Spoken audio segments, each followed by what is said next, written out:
बड़हरा ही नहीं, पूरे भोजपुर जिला ही नहीं, पूरा बिहार इस समय लूट खसोट, हत्या, अपहरण सरकार नीतीश जी की है, जो मनोस्थिति उनकी ठीक नहीं है।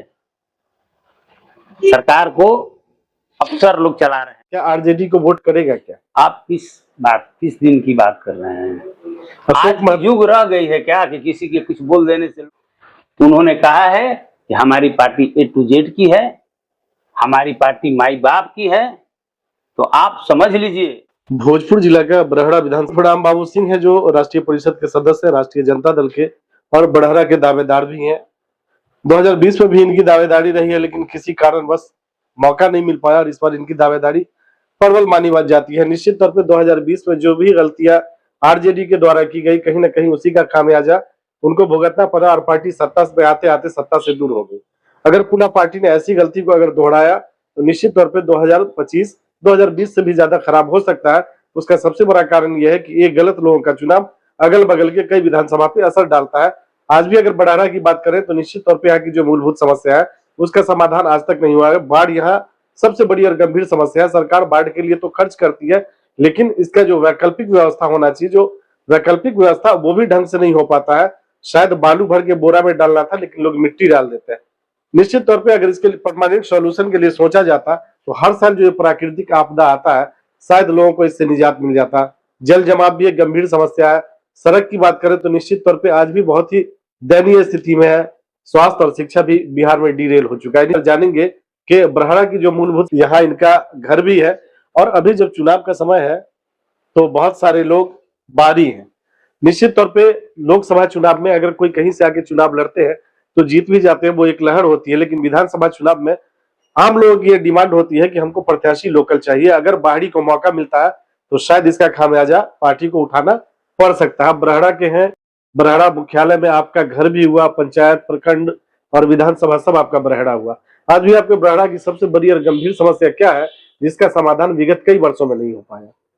देखिए, पहले तो आज से नवरात्र चालू हो रहा है, इसलिए तमाम बिहार वासियों को, शाहाबाद वासियों को, भोजपुर जिला को तथा बड़हरा विधानसभा के सभी जनता को, भाई माई चाची भाई बहन भाई दोस्त लोग को दशहरा पूजा की हार्दिक शुभकामना।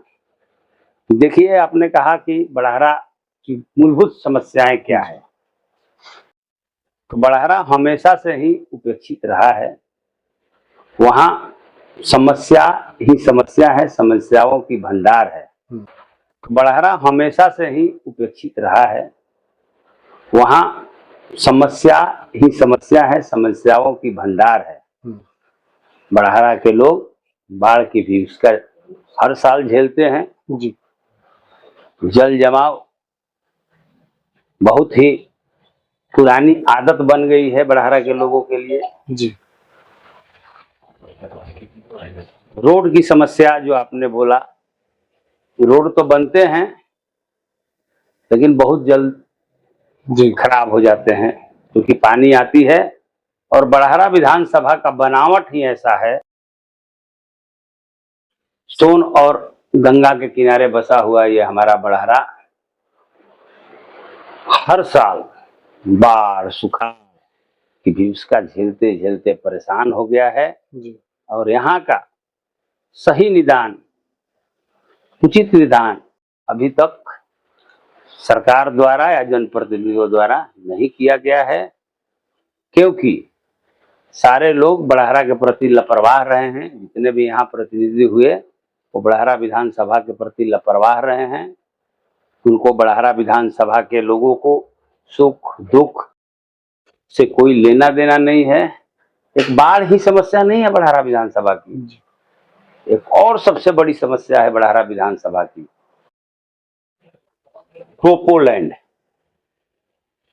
दियारे इलाके के हमारे किसान भाइयों की जमीन को नीतीश और एनडीए की सरकार ने क्रोपोलैंड घोषित कर दिया है, जिससे हमारे किसानों का मालिकाना हक छीन गया है। जो जमीन पर खेती करके, किसानी करके, चाहे जमीन वगैरह बेच के हमारे किसान अपनी बहन बेटी की शादी ब्याह या मरनी जियनी में खर्चा करते हैं, उस पर लगाम सरकार ने लगा दी है और उसको टोपो रैंड के माध्यम से बंद खाता में डाल दिया गया है, जिससे बड़ारा ही नहीं, आप समझ लीजिए कि पूरे दिया यहां से लेकर बक्सर तक पूरे दियारे इलाकों को टोपो लैंड घोषित कर किसानों की हजारों हजार एकड़ जमीन को बंद खाता में डालकर हमसे मालिकाना हक छीन लिया गया है। तीसरी समस्या है बड़हरा पंचायत में। हमारा गांव एक ऐसा गांव है जिस गांव में बाढ़ नहीं आती है। बड़हरा के 22 पंचायत में 20 पंचायत में बाढ़ आती है, लेकिन 2 पंचायत बाढ़ बांध से घिरा हुआ है, जमींदारी बांध से, इसलिए वहां बाढ़ नहीं आती है। तो अगर बड़हरा के बाढ़ से निजात के लिए अगर समुचित व्यवस्था की गई रहती तो बाकी सारे पंचायतों को बड़हरा की छोटी मोटी बाढ़ों से बचाया जा सकता है, जा सकता था, लेकिन किसी ने इस पर अमल नहीं किया। बहुत जगह बक्सर कोइलवर तटबंध है, बक्सर कोइलवर तटबंध को अगर जहां जहां गैप है उस गैप क्लोजर को बंद करके वहां स्विच गेट लगा दिया जाता और रोड को चौड़ीकरण कर पक्की सड़क बना दिया जाता, तो बड़हरा विधानसभा और आरा विधानसभा, शाहपुर विधानसभा तथा ब्रह्मपुर विधानसभा, बक्सर विधानसभा के बहुत सारे गांवों को बाढ़ की विवस्था से बचाई जा सकती है। लेकिन इस पर कोई ठोस कदम नहीं उठाया गया सरकार द्वारा और जनप्रतिनिधियों द्वारा। आप बिहार सरकार और बड़हरा का एक पंचायत है गंगा के उस पार खवासपुर, बहुत दिनों से हम लोग बचपन से देख रहे हैं, हम लोग का रोटी माटी बेटी का संबंध है इस पार और उस पार बलिया तलिया से जी। वहां पीपा पुल है, वो 4 महीना पीपा पुल चालू रहता है, बाकी 8 महीना बंद रहता है। 8 महीने के लिए नाव की ही एक सवारी होती है जिससे गंगा को पार करके लोग इस पार आते हैं और उस पार जाते हैं। तो वहां अस्थाई पुल का निर्माण अगर हो जाता, सरकार कर देती, तो आने जाने का एक रास्ता हो जाता। अस्पतालें हैं बड़हरा में, लेकिन डॉक्टर और दवाइयों का कमी है, लोग डॉक्टर आते नहीं हैं, अपना क्लिनिक चलाते हैं और अस्पताल में दवाइयां नहीं है, ब्लॉक हैं,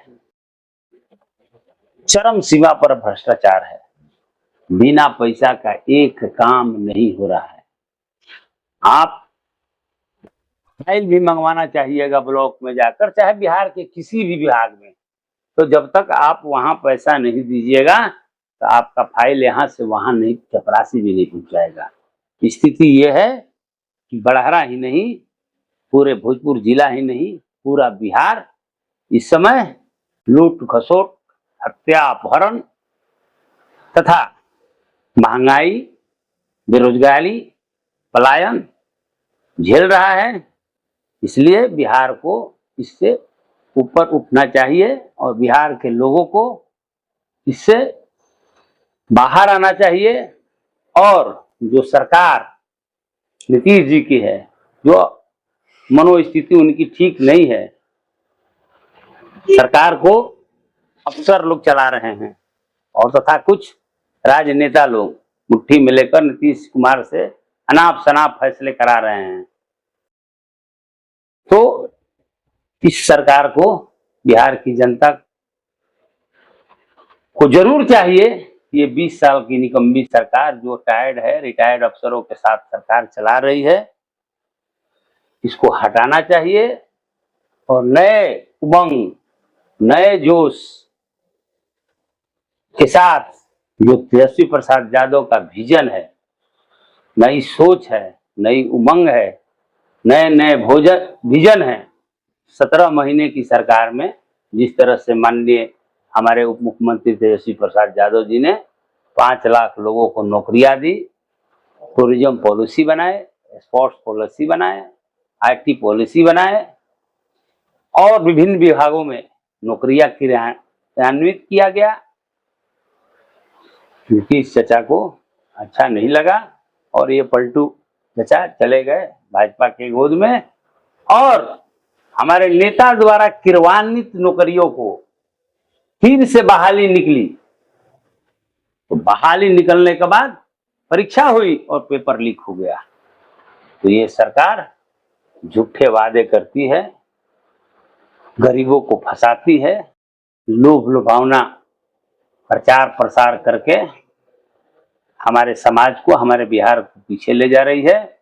इसलिए इस सरकार को अब की बार बिहार की जनता उखाड़ के फेंक देगी और जोशो खरोश के साथ माननीय नेता हमारे विपक्ष के तेजस्वी प्रसाद यादव जी को मुख्यमंत्री बनाने के लिए बिहार की जनता ललायित है। और निश्चित रूप से ये आप तय मानिए कि आने वाले 24 नवंबर को तेजस्वी प्रसाद यादव मुख्यमंत्री बिहार के बनने जा रहे हैं। आप बिहार सरकार में क्लास 1 अफसर हैं, हर विभाग का काम आप करते हैं, लेकिन आपकी अगर बड़हरा की बात करें तो किसी विभाग का काम इम्प्लीमेंट जमीन पे धरातल पे सही से नहीं हो पाया।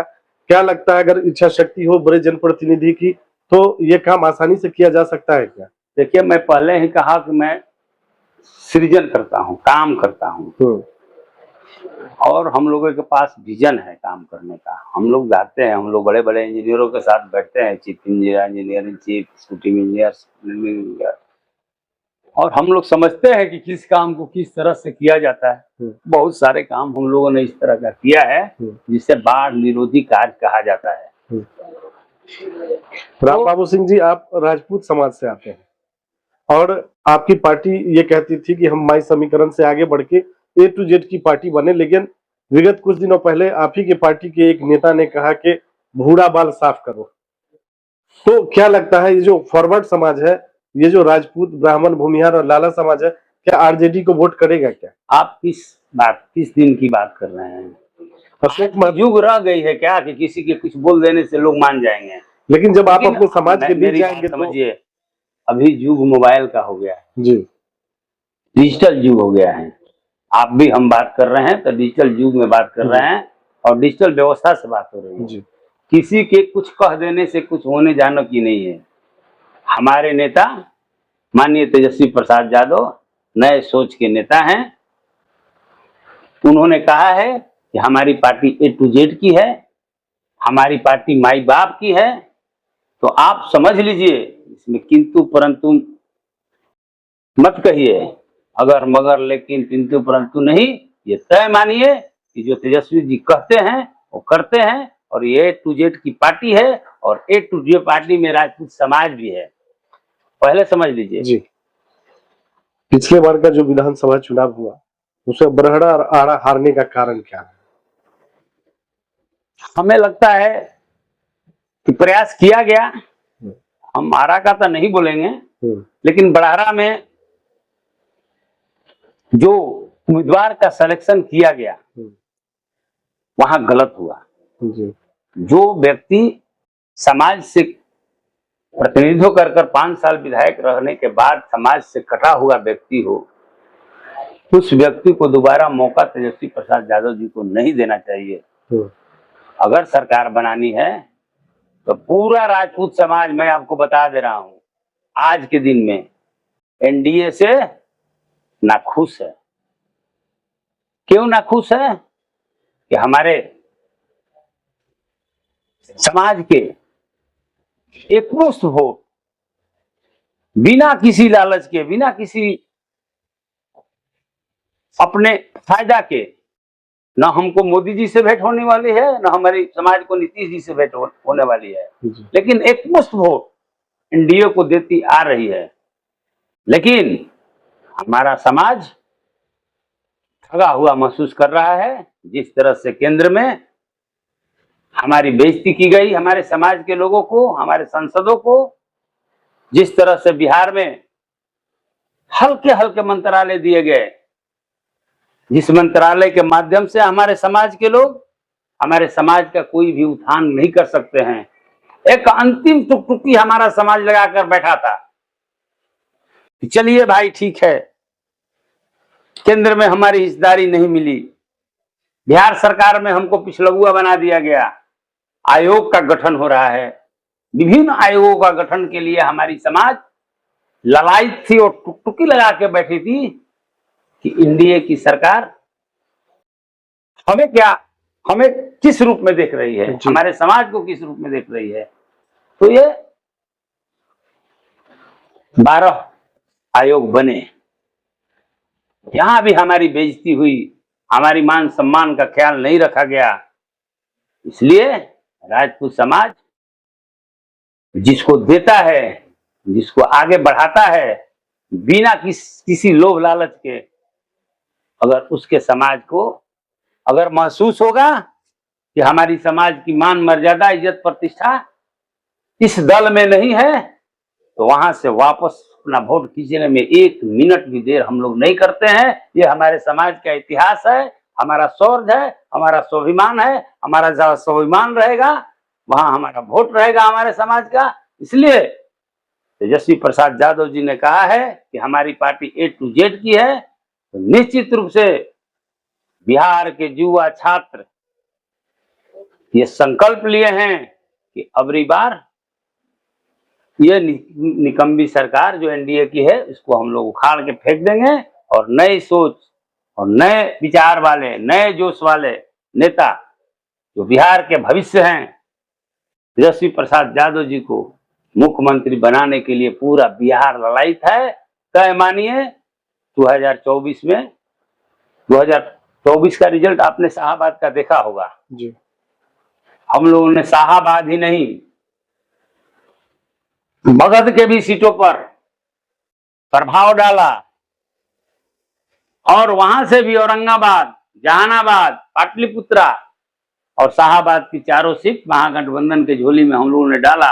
हम लोगों ने मन बना लिया है, हमारा समाज भी मन बना लिया है कि अबरी बार इस एनडीए सरकार के झूठे छलावे में नहीं फंसना है और इस सरकार को हटाना है। जिस सरकार में हमारी मान मर्यादा इज्जत प्रतिष्ठा नहीं रहेगी उस समाज में हमारा समाज नहीं रहेगा। और निश्चित रूप से मैं आपके माध्यम से बताता हूं, मैं एक राजपूत समाज का बेटा हूं। ये बिहार ही नहीं, पूरे शाहाबाद ही नहीं, पूरे बड़ारा ही नहीं, पूरे बिहार में ये आवाज गूंजेगी और गूंज रही है कि अबरी बार बदलाव करना है। और जो लोगों ने हमारे साथ छलावा किया है, हमारे समाज को ठगा है, उनके साथ बदला लेना है और उनको उनकी औकात दिखा देनी है और उनको इस सरकार से हटना है, ये तय मानिए।